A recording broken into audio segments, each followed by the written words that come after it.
10 tahun nikah aku pengen ngasih tau kalian bahwa komunikasi dalam pernikahan itu bukan perkara bisa ngomong aja, tapi juga harus bisa mendengarkan dan merespon dengan baik. Karena mendengarkan itu perlu intensi loh.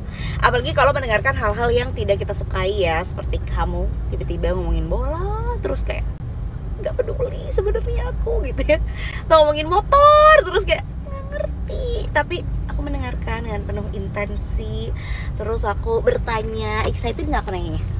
Lumayan. Bertanya dengan excited, kemudian merespon juga dengan baik. Karena mendengarkan dan respon itulah yang biasanya jadi sumber-sumber pertengkaran gitu ya. Bukan satu kali dua kali kan bertengkarnya gara-gara kan aku kemarin udah bilang kamu gak dengerin aku. 10 tahun nikah aku gak pernah ngecekin chat-chat atau akses handphone suami aku. Aku tahu passcode-nya, aku bisa buka-buka sebenarnya kalau mau, tapi tidak aku lakukan.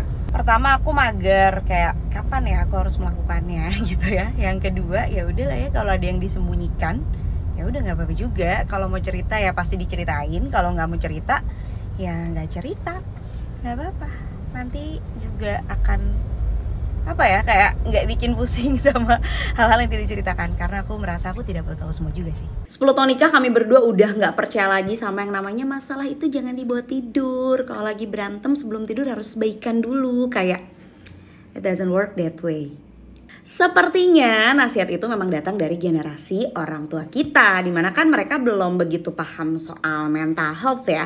Kayaknya gak gitu paham deh soal gimana caranya merasakan, gimana caranya validasi emosi, apalagi scoring emosi gitu. Kayak aku kan, aku sekarang ya, happy-nya berapa, marahnya berapa gitu kan. Mereka tidak melakukan itu. Jadi aku pun kan melakukan itu saat ngajarin anak aku, karena diajarin psikolog anak tentang scoring emosi, aku jadinya juga scoring emosiku dan suamiku.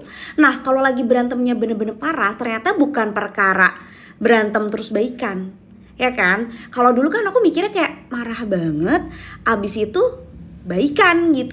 Dari titik kita marah banget, gak mau ngomong, gak mau dipegang, yang kalau dipegang tuh gitu-gitu ya. Nah, dari situ sampai di titik kita gak marah sama sekali, itu kan panjang sebenarnya prosesnya. Ada momen-momen dimana kita bisa langsung baikan, tapi banyak juga loh momen-momen dimana kita kayak marah banget sampai gak mau ngomong.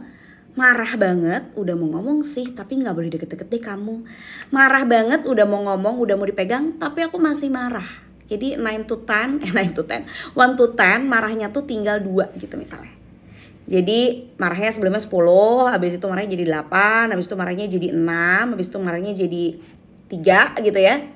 Tapi ternyata udah malam. Kan masa tiba-tiba marahnya dibikin 0, kan gak sehat ya. Kamu memendam lagi.